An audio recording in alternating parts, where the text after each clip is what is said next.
Good day everyone. I am Clement Paul, a student of Northeastern College and currently taking a Bachelor of Science in Accountancy.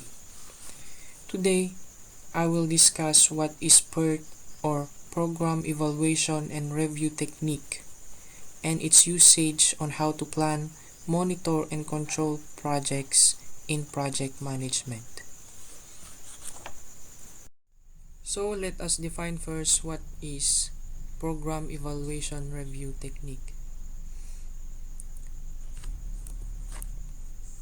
Pert or Program Evaluation Review Technique is a project management tool that provides a graphical representation of project's timeline.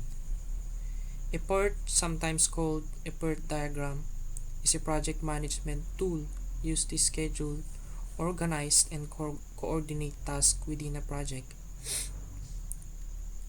On the other hand, this Pert is used by project managers to project what will happen and what should be done on their plan on making their projects successful. It enables project managers to break down each individual task in the project for analysis. Also, managers can also analyze the work breakdown and task connection, as well as assess the risk associated with the project. The breakdown structure makes it easy to organize a complex project with a variety of moving parts by visualizing the dependencies between each step of the process.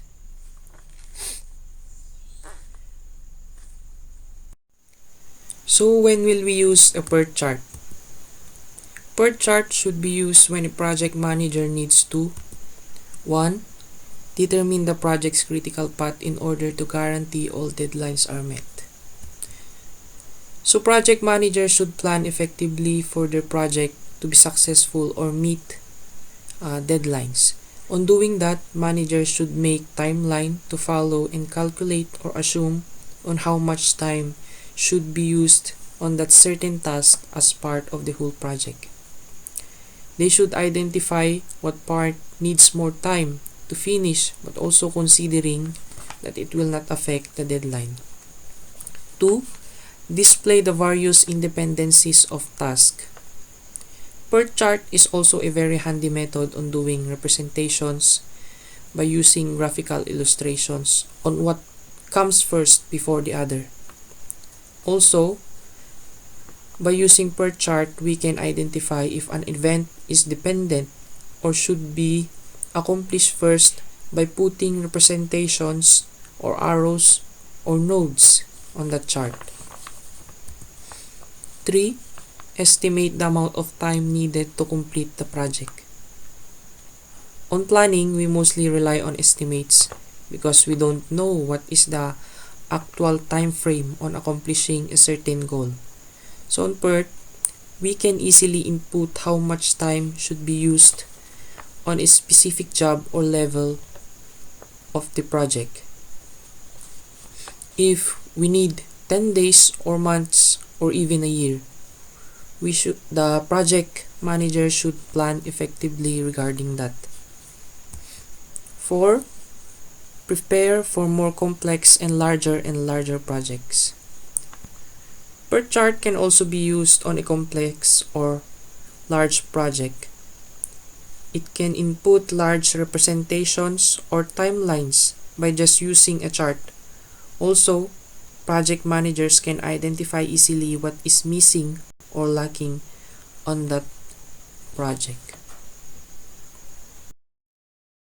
So how does a Pert chart works? As we all know, a Pert chart presents a graphical illustration of a project as a network diagram consisting of numbered nodes linked by leveled vectors. Nodes are visual representations of milestones or events within the project. They are drawn as either numbered boxes or numbered circles. Later on, I will show you what does nodes look like on a chart I will present here.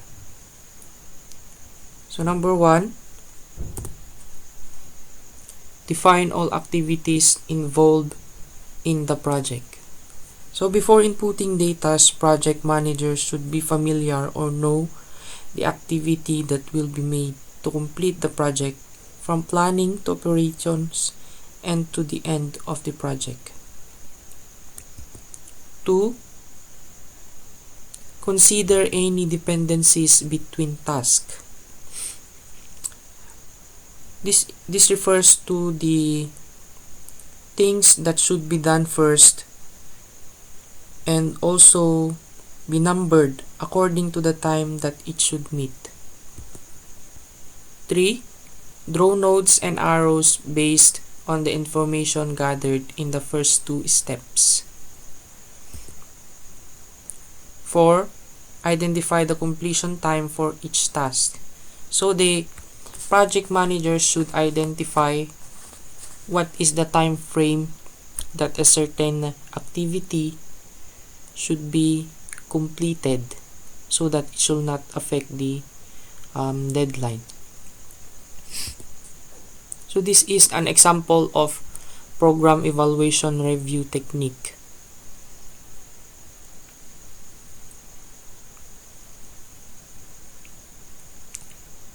In the diagram, the tasks between nodes, the nodes are numbered 1, 2, 4, 8, 10, 7, 9, 11, 3, 5, and 6. So the tasks between 1, 2, 4, 8, and 10 must be completed in sequence. These are called dependent or serial tasks. The tasks between 1 and 2 nodes and 3 are not dependent on the completion of one to start the other and can be undertaken simultaneously. These tasks are called parallel or concurrent tasks.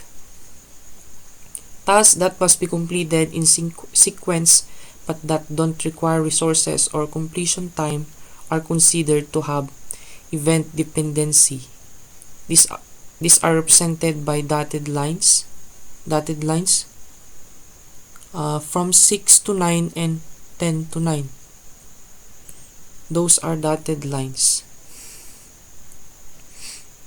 This indicates that the system files must be converted before the user test can take place, but that the resource and time required to prepare for the user test, writing the user manual and user training are on another path. Numbers on opposite sides of the vectors indicate the time allotted for the task, like the 10, 5, from node 1 to 2, there is 10. That is the allotted time for the task. So what are the advantages of Pert chart? Project managers use Pert to gain these benefits. 1. The ability to evaluate the time and resources.